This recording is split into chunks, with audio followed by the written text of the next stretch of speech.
ఇవాళ మనం పొటల్స్ ఉల్లికారం పెట్టి కూర ఎలా చేయాలో చూద్దామండి. దాని గురించి అని చెప్పేసి పొటల్స్ని బాగా వాష్ చేసేసి దీన్ని ఇలాగా మధ్యలోకి ఇలాగా కట్ చేసుకుని పెట్టుకున్నానండి. ఇప్పుడు మనం ముందుగా స్టవ్ ఆన్ చేసుకోవాలండి. స్టవ్ ఆన్ చేసుకున్నాక పెనం పెట్టుకుని పెనం వేడెక్కాక ఇందులో 2 స్పూన్లు నూనె వేసుకున్నామండి. అలాగే 3 స్పూన్లు వేసనకాయ గుళ్ళు అండి,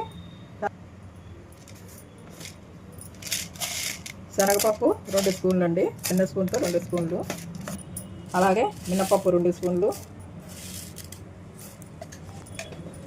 ఇది పచ్చడి కింద కూడా తిన్నా బాగుంటుందండి. ఇది మనం కొంచెం ఉంటే కనుక పచ్చడి కింద కూడా తినచ్చండి.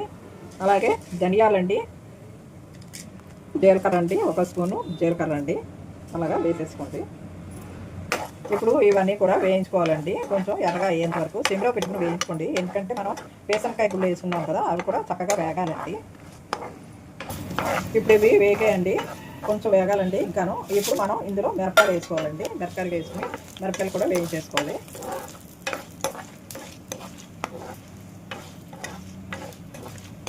అలాగే ఒక 3 స్పూన్లు నువ్వుపప్పు కూడా వేసుకోండి. 3-4 స్పూన్లు వేసుకోవచ్చు నువ్వుపప్పు.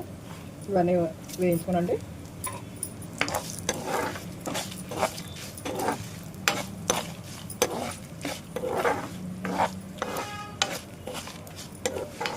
ఇంకా వేగిపోయిందండి. ఇది తీసేసుకుని గ్రైండర్ గిన్నెలో వేసేసుకోవాలండి. ఏదైతే మనం ఆడుకుంటామో ఆ గ్రైండర్ గిన్నెలో వేసేసుకుంటే ఆడుకోవాలండి దీన్ని ఒకసారి.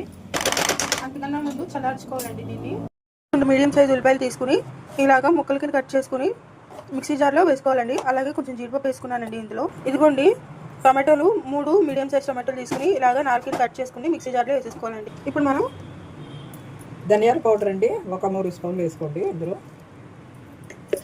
అలాగే కొంచెం డ్రై ఆమ్చూర్ పౌడర్ కూడా వేసుకోండి ఇందులోను, పుల్లదనానికి బాగుంటుంది ఇది. కొంచెం ఇదిగోండి కారం వేస్తున్నానండి. ఇదిగోండి ఇందులోను సరిపడా సాల్ట్ వేసుకోండి. అంటే మన హోటల్స్కి సరిపడా సాల్ట్ వేసేసుకోండి. కావస్తే మళ్ళీ మధ్యలో వేసుకోవచ్చు. ఒక 1/2 స్పూను పసుపు అండి. అవి ఇలాగా వెల్లుల్లిపాయలు అండి వచ్చుకుని అట్ట పెట్టుకుని దీంట్లో వేసుకోవాలండి. ఇప్పుడు మనం ఏదైతే పోపు వేయించుకున్నామో దీంట్లో వేసేయండి అది. ఇప్పుడు దీన్ని మనం ఇలాగా ఇదిగోండి ఇలాగా రుపేసుకుని అట్ట పెట్టుకోవాలండి. ఇది పేస్ట్.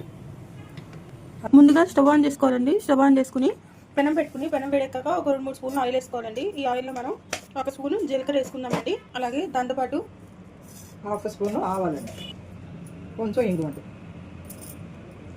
ఇప్పుడు మనం ఈ పోపు చిట్పట్లాడేంత వరకు వేయించుకోవాలండి.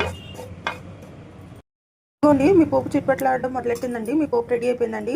ఈలోగా నేను ఏదైతే మసాలా ఉందో ఆ మసాలా ఇలాగ పొటల్స్లో కూర్చుకుని ఇలాగ పెట్టుకున్నానండి. ఇప్పుడు ఈ పొటల్స్ని ఇప్పుడు మనం ఏదైతే పొటల్స్ తయారు చేసుకున్నామో ఇలాగ ఒక్కొక్కటి ఇలాగ పెట్టుకోవాలండి. చూస్తుంటే నోరు ఊరిపోతుందండి. మీరు తప్పకుండా ఈ రెసిపీ ఇంట్లో ట్రై చేయండి. ఇది ట్రై చేసి మీకు ఎలా ఉంది ఏంటి అనేది మా కామెంట్ సెక్షన్లో పెట్టండి. ఈ కర్రీ కూడా మీకు వచ్చో గుత్తొంకాయ కూర ఎలా చేస్తారో అలా ఉంటుందండి. అది వచ్చి కొంచెం వెజిటేబుల్ మారిందంటే అంతేను. అది వంకాయ, ఇదేమో పొటల్స్ అండి. ఇదిగోండి మీ పొటల్స్ అని ఇలాగ పెట్టేసుకున్న తర్వాత మనం దీంట్లో కొంచెంలాగా పోసేసుకుందామండి.